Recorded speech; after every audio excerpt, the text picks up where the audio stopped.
Hey, everybody. Welcome to Living with Annietude Conversations with Mike. We are popping on LinkedIn Live and YouTube, streaming this afternoon as a surprise. Surprise! Here we are. Hi, Mike Surprise. Paterno. Hey, Annietude, how are you? I am wonderful today. I made a post about this and we wanted to talk about it a little because we were talking about it between us. We thought we would talk to some others about it as well regarding taking risks in this life. I again posted about it today and talked about, what I wanted to know what other risks people were taking and if they're sort of, putting themselves first and how they're handling risk in their life. So would you start today? Sure. The world the way it is today, everything's a risk, right? Leaving the house, going somewhere, going to a friend's house, going wherever you're going, there's risk. It doesn't matter anymore, right? Like the whole world's showing us that the risk really exists, at least in this country. But there's financial risk because of the job market. There's risks with your health. There's risks with your sanity because of everything that's going on around you. I've been teaching third and fourth grade all day, right? It makes a risk for my businesses. It makes a risk for my personal sanity because it's not something that I wanted to do or was trained to do. It's something I have to do. And I think the risk in those things is being completely overwhelmed and just shutting down, right? The mental health risk right now is ridiculous. The risk that we are putting upon ourselves, the pressure, it seems like October is everybody's moving month, right? So, everybody going into this is feeling that pressure. And there's a risk because you don't know where your next check is coming from or if your company's going to let you go. Because right now, the biggest companies in the world are starting to see that they have lots of holes, right? And there's many financial uncertainties. And every industry that used to be these flourishing industries are now shifting and changing. Right. Look at what retail is doing. Retail is just slashing everywhere because they have no choice. When people were getting everything delivered at home, they would go to Nordstroms.com and say, wow, that's insane. And then they'd go to Amazon and be like, oh, I could save 40%. Well, what am I going to Nordstrom's for? Right. And I think there's so many risks, whether it's security, whether it's just everywhere right now. And I feel like people aren't prepared for it at all, right? The financial risk, the mental health risks, the physical risks. There's just so much of it, right? And then it becomes a personal freedom issue, right? Who wants to wear a mask? I don't, right? But I don't go anywhere. And when I do, I wear a mask. But, Right. Is that really a personal freedom or are you protecting the person next to you, right? Or are you protecting yourself and those that you care about? So there's so many layers of where risk comes into play in life today that I think this is a very important topic and really does need to be discussed. And I think that there's an inverse of risk too, which is not an inverse as much as another different layer of personal risk, which is the risk by choice. Like those are risks that we have to take, that, wearing a mask and going out and all the financial stuff that's being put on us due to what's going on in the current environments. But there's risk that you bring on yourself. So personal risks and professional risks that you take. And I've been thinking about this a lot lately, about the risks that I've taken in my life. And if I'm willing to take more risk now, and I've decided recently that I am. And you have told me that is sort of me coming into my own and finding myself. So I don't know if you have any comments on that. It is, right? Because you're betting on yourself, right? And for the first time in your life, you're making decisions based on what you feel and what your intuition is telling you. So it's a different spectrum, right? Because now you've hit a level where you're ready to go for you. And now that you're at that point, the risks, even though they are risks, don't seem as unsurmountable anymore, right? They don't seem like they're just overshadowing over you or overweight, I don't know, whatever, overwhelming you. They're not as overwhelming. You're actually feeling compelled that if you don't make the decision to take it now, then that's the other thing is, there's this thing that's ongoing in my head right now with everything that we're being faced with. I'm constantly thinking about how there's so much opportunity here. This is when the regular folks or the people that are not willing to bet on themselves fold. This is when people say, I'm gonna, hunker down and be really conservative and keep everything small. And that's a mindset of keeping things small. Whereas this is where I think the opportunity is. Like, this isn't the time for me or anyone that wants to make big, good, amazing changes for their future. It's not the time for me to think small. It's the time for me to think big and bet on myself. And this is what this pandemic has taught me. More than the pandemic, but just the last like couple years in my life of just what has, how I've transformed, that, I could be one of those small thinkers, but really I'm just thinking of it as like, it's coming to me naturally. I'm making steps and taking things to build my life and build my business that are making sense for me authentically versus doing things like I always did, which was, people might not believe this, but always for other people. I never ever made decisions that were for me. Like I was always making decisions and doing things for other people's reasons or what I thought I was supposed to be doing or who I thought I was supposed to be. I mean, you said that to me when we met months and months ago. Like, you said to me, you've been living your life for someone else. I mean, I remember it clear as day, like I remember you saying like, are you living your life for you? And I was like, of course I am. Like, what do you mean? What does that even mean? Of course I am. I make my own decisions. I'm a big girl. Like I have this and that. And you were like, from what you're telling me, I don't really think you are. And then I sort of morphed now and I've transformed into this person that's finally making decisions for me. And that involves betting on myself and that involves risk. 100%. And it's night and day, right? In a short few months, because if you really look at it, right, when we first started engaging, talking, whatever it was, right? Like, I mean, you're talking about, that was before living with Annietude. You were still going through a transition. You just got done with your degree. You didn't get to go on your trip. You had lots of personal, things that were going on as well. I mean, you went through a complete upside down situation, right? And you've now came out of it smelling like roses, right? Like really, I mean, you did, like the red fiery ones. And,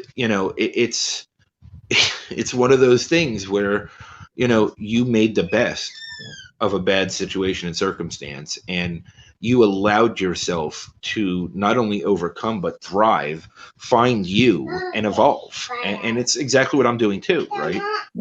In a lot of ways. They smell the fact that I'm smelling like roses and coming onto your live, so they come into the room. They know it's Annie. Exactly. I understand. It is, and it's ridiculous. It's life. It's your life every day, and you're living it and you're doing it. You're such a good dad, and it's really been amazing to watch. But yeah, it's incredible when you can see the actual transformation happen in yourself.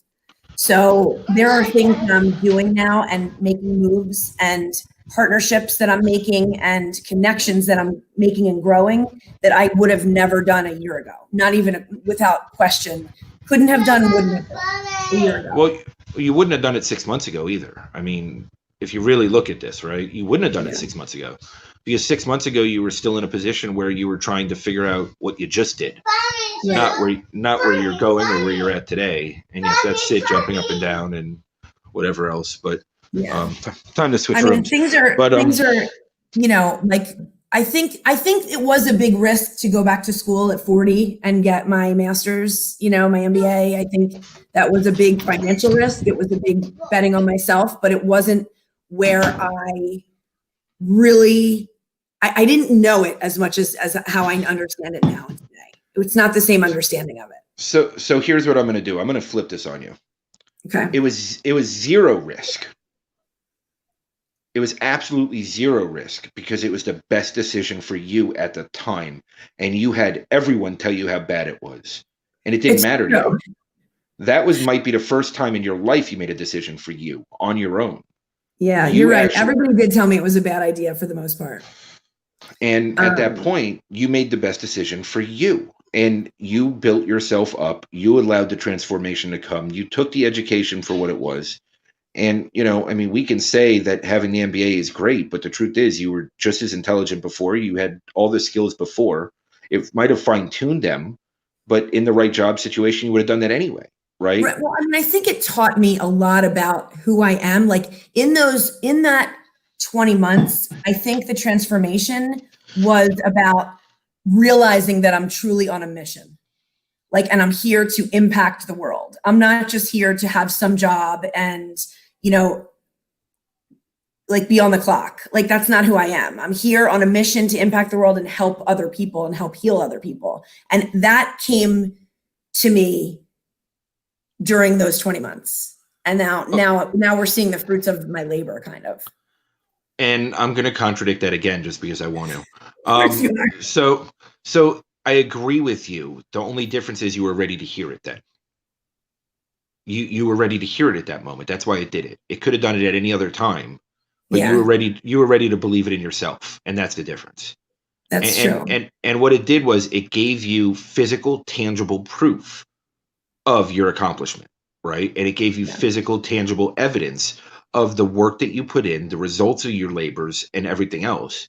Now, the reality is, since you're done with that, you've actually grown more in the last 6 months than you did in those 20. Right. Well, And I that, think like you said, I was ready. I think I was that's ready the after that's the that. difference. That's the It's a difference. readiness to bet on yourself, like you said. And that's it. And here's the thing, right? You can never go wrong betting on yourself as long as you're clear-headed and you're making it in the best interest of what you're doing, right? And where you're at today. I mean, you can't always bet on where you'll be in a month, 6 months, 9 months, a year, right? You have to bet on yourself where you're at today and where you want to go. But if you're not ready for it today, then you're already failing. So you have to be willing to take that risk, bet on yourself, and believe in yourself to the point that you're not going to allow yourself to fail. So how do we tell people to, well, I don't allow I mean, that's a whole other story, but I guess I kind of have in the past, but I wouldn't allow myself to fail now. It's not even an option for me. Like I've set it up to the point of, you know, like there's not failure in me. Like, even if I stumble, that doesn't mean that I'll be wiped clean and fail, you know, like I'm ready for anything at this point. So You gonna here's the thing. contradict that too? Yes, actually, I will actually because It's contrarian day. Why don't I just be because quiet and you talk? no, that's all right. I do that every night. So here's the thing, right? Like, I agree with you to an extent, but the difference is you're now seeing you, which you've never done, and you're embracing you, and which you've never done, and you're now at a point where, with or without the pieces around you, because I think having the pieces isn't always the thing either. But you've also hit a point where your circle won't let you fail under any circumstance. You've created a circle around you, a true circle that believes in you to the utmost extent, that if you have a bad day, they're going to pick you up and carry you for you. Right. And that's the difference. And there might have been people in the past that wanted to, but they didn't know how or why. The difference is the circle that you have now is ready to take that and do that with you. And it's a very big difference from anywhere you've ever been in your life. And you know, there's something to be said about that, right? There's something to be said about putting yourself in a situation to allow people to actually be there for you and to allow, you know, situations to play out on a long-term plan however you see fit, but live in the day in the meantime, right? There's a lot to be said for that, and I struggle with that all the time, right? Like, that's just me. I still struggle with that, but I'm getting better, and I'm working on it, and I'm living in the present. I shut my phone off for hours a day now. I turned off all my notifications. I mean, literally last night I shut my phone off. Like, I don't think I've ever done that since I've owned cell phones, and I started at 14 with a cell phone. Yeah. So I mean, you know, it's we're all taking this journey, right? And just because we see a finish line doesn't mean we have to get there the same way, and doesn't mean we have to get there at the same time, and it doesn't mean that the finish line is even a tangible object, right? Right. Like, I always talk about legacy. That's what I'm here for, is to create legacy, to create a global impact on a legacy level, to be able to impact enormous change. So that's my goal. And that's a never ending goal, right? That's something that long after I'm gone, I want it to perpetuate itself. Sure. So, you know, when it comes to taking risk, I've really never been risk adverse.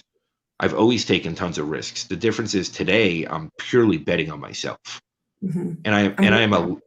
a and I'm allowing things to remove themselves and leave my life in certain ways that hope with hopes that eventually they'll come back, right? Because I That's the believe in key. it. You just nailed it. So the key is about allowing. So, and we've talked about this before at length, but when you're in a space to try to take risks in your life and you try to control everything, you're not allowing. When you let go of that and you release it to the universe and you say, I've put these things in place and then the rest is like, I'm betting on myself. I'm really rolling the dice and betting on myself.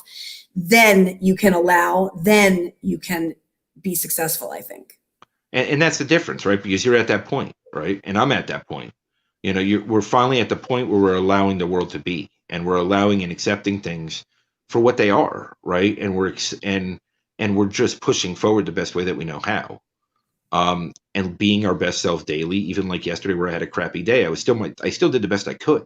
Mm-hmm. It doesn't mean that I failed. It just means I did the best I could with what I had at that moment. Yeah, And yeah, absolutely.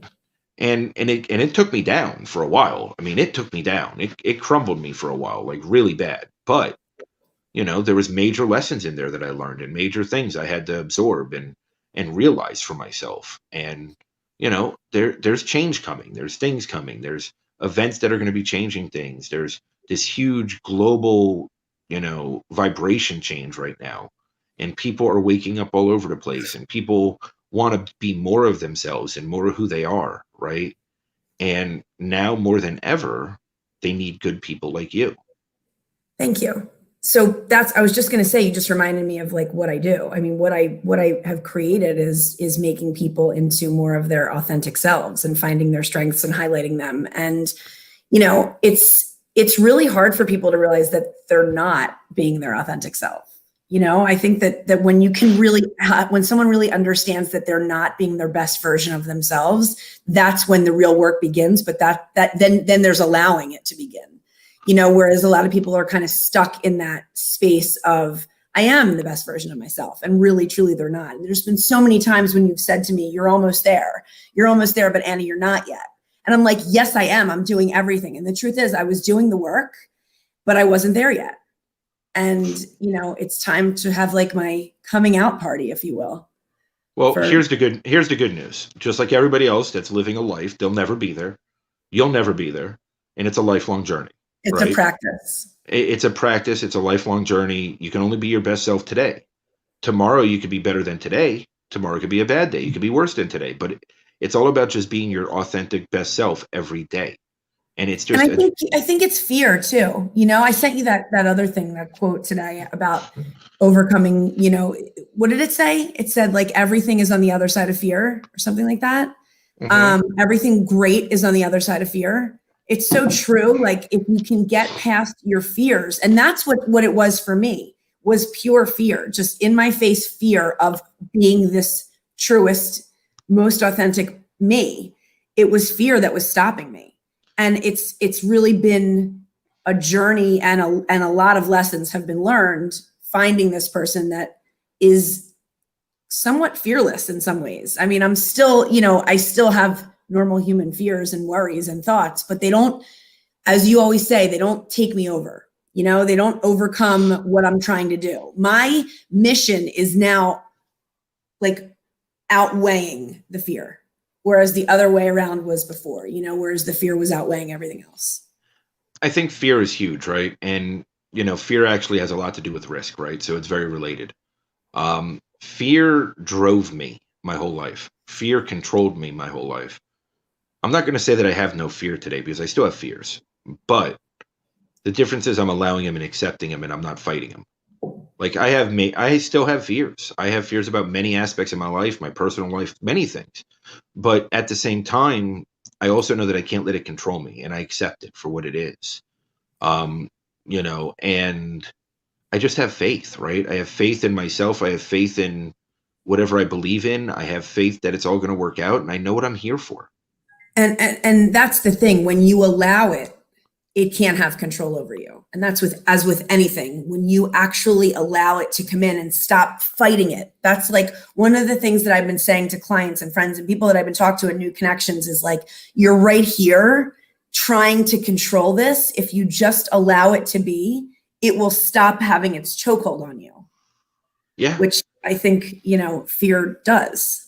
and it limits people so much. It does, right? And then, you know, like being an empath, it makes it even harder, right? Because I also have fear for others and their fears, and that makes it more complicated too, right? That makes it very multi-layered, very confusing. Sometimes I don't know if they're my fears or somebody else's fears. Like, I mean, it gets really layered and very, very confusing at times. And sometimes that controls me, right? But I think the difference with me today is that I'm centering myself better. I'm bringing myself back to the moment and really focusing on where I'm at, where I'm going. Yeah. And I'm taking the risks. I'm taking every risk that comes in front of me. I don't care. Like whatever the risk is, that just doesn't bother me anymore. I don't think that risk is a thing for me. It just isn't. Whatever the risk is, I'm willing to take it.